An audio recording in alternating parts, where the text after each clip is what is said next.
আমি আসলে আজকে এই মুহূর্তে লম্বা কথাও বলছি না, এজন্য আমাদের সময় হয়ে গেছে। আমরা আমাদের অসহায় মা বোনদের কাছে যাবো, যারা বৃদ্ধরা আছে তাদের কাছে সহযোগিতা আমরা যারা করছি যে তুলে দিব। আর আমরা আপনারা যারা এগুলো গ্রহণ করতে আসছেন, আমরা অত্যন্ত আনন্দিত হব, খুশি হব আপনারা যদি আমাদের উপহারটা গ্রহণ করেন। আমি আপনাদের প্রতি ঋণী থাকবো এই প্রসঙ্গে যে আপনারা যে স্বেচ্ছা আমাদের উপহারটা গ্রহণ করতে এসেছেন। আপনারা গ্রহণ করতে না পারলে তো আমরা দিতে পারবো কার কাছে। আপনারা দিতে পারছি যেন মনে আনন্দ লাগছে, আমার কাছে অনেক ভালো লাগছে।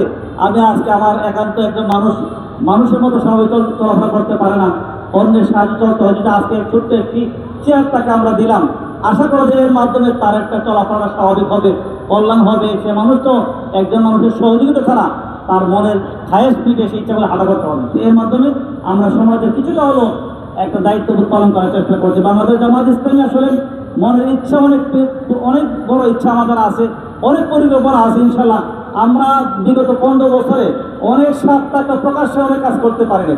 এখন যখন সময় সুযোগ এসেছে, আমাদের দরজা খুলে গেছে, আমরা আমাদের মন খুলে মনের বিভিন্ন সাহসিকতা নিয়ে বিভিন্ন সামাজিক উদ্যোগ নিচ্ছি। ইনশাল্লাহ একটা সর্বব্যবধানে আরও অনেক সামাজিক উদ্যোগটা হবে। আমি দেখছি আমার নজর ভাই যে কথাগুলো বলছেন, একটা নজর ভাই, এদেশের মানুষের খুব বেশি চাহিদা নাই। আমি সরাল উপজেলা, আসল উপজেলা বিভিন্ন দুইটা সবগুলি গ্রাম ঘুরেছি, অনেক গ্রাম প্রায় ঘোরা আমার শেষ। আমি ঘুরে যারা দেখলাম একটি গ্রামের সাথে আরেকটি গ্রামের সংযোগ কোনো সড়ক ব্যবস্থা নাই, একটা ইউনিয়নের সাথে উপজেলার কোনো সংযোগ ব্যবস্থা নাই। এই যে মানুষের অথচ যারা এই সমস্ত অর্থগুলি যায় কোথায়, সরকার অর্থ পায় কোথায়? জনগণের ট্যাক্সের টাকায়, জনগণের জমির খাজনার টাকায় সরকার পরিচালিত হয়। অথচ এক শ্রেণীর মানুষ রাস্তাঘাটের সুবিধা পাইল, প্রান্তিক জনগোষ্ঠীর অধিকাংশ জনগণ একটি শ্রেণী আপনারা নাকি সরকার থেকে সুবিধাগুলি পাচ্ছে না। এবং স্বাস্থ্যসেবার ক্ষেত্রে দারুণ সমস্যা হয়ে গেছে। যে পরিমাণ জনসংখ্যা বেড়েছে, জনসংখ্যা আনুপাতিক হারে স্বাস্থ্যসেবা চলছে সেই পরিমাণ নাই। এগুলি নিশ্চয় সরকারের ব্যর্থতা কিছু রয়ে গেছে। ইনশাল্লাহ এই ব্যর্থতার প্রধান কারণ হচ্ছে যারা আসছিল, সরকার যারা চালাচ্ছে, এদের মধ্যে মিসম্যানেজমেন্ট একটি শব্দ আছে, এদের মধ্যে সুপরিকল্পিত ব্যবস্থাপনা নাই এবং মানুষের সমস্যার সমাধানের জন্য সুস্থ পরিকল্পনা হওয়ার কারণে এই সমাজে এই চিত্রগুলি গড়ে উঠছে। এবং যেই ক্ষমতা বসেই জনগণকে লুটপাট করে খাওয়ার প্রতিযোগিতারা লিপ্ত হয়। আর এটা তো হওয়াটাই স্বাভাবিক। নির্বাচনে নামলে কোটি কোটি টাকা খরচ করে জনগণের কাছে, এরপরে নির্বাচন পাশ করা বলে কি আমি নির্বাচন করতে 20 কোটি খরচ হয়েছে, আগে পুঁজি উঠাইলের পরে জনগণের কাজ করে। আমি বলি ভাই, আপনার 20 কোটি টাকা প্ল্যানের মধ্যে এর মধ্যে কম করে 20% টাকা রেখে দেন, জনগণের কল্যাণে রেখে দেন। আর এত বেশি টাকা খরচ করার কারণে তো আমরা এই টাকাটা আমরা খরচ করি। নির্বাচনের সময় আসলে একটা বুট ক্রয় বিক্রি হয়, একটা বুট বিক্রি হয় 500 টাকা, একটা বুট বিক্রি হয় 2000 টাকা, একটা বুট বিক্রি 5000 টাকা। 5000 টাকা নিয়ে একটা সংসার খুব ভালো চলে না, বড় করে 1 মাস চলে।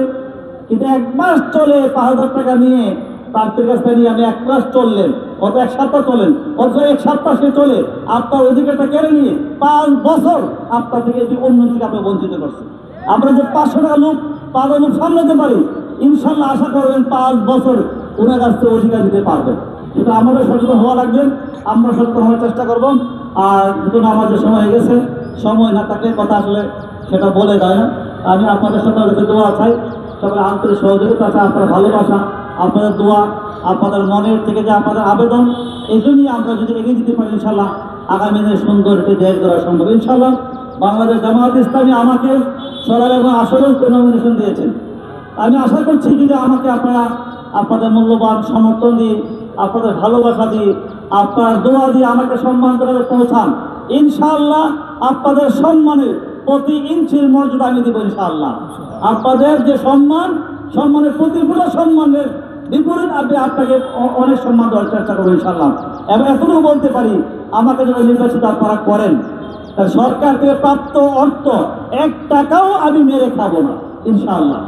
জনগণের প্রাপ্ত অধিকারটা আমরা ফিরে দেওয়ার জন্য আমরা চেষ্টা করবো। আমি সবসময় বলি, আবারও বলছি, আমরা জনগণের কাছে নেতা পরিচিতি পছন্দ করি না, আমরা জনগণের খাদান পরিচিতিতে, জনগণের সেবক পরিচিতি আমরা স্বাচ্ছন্দ্য বোধ করি।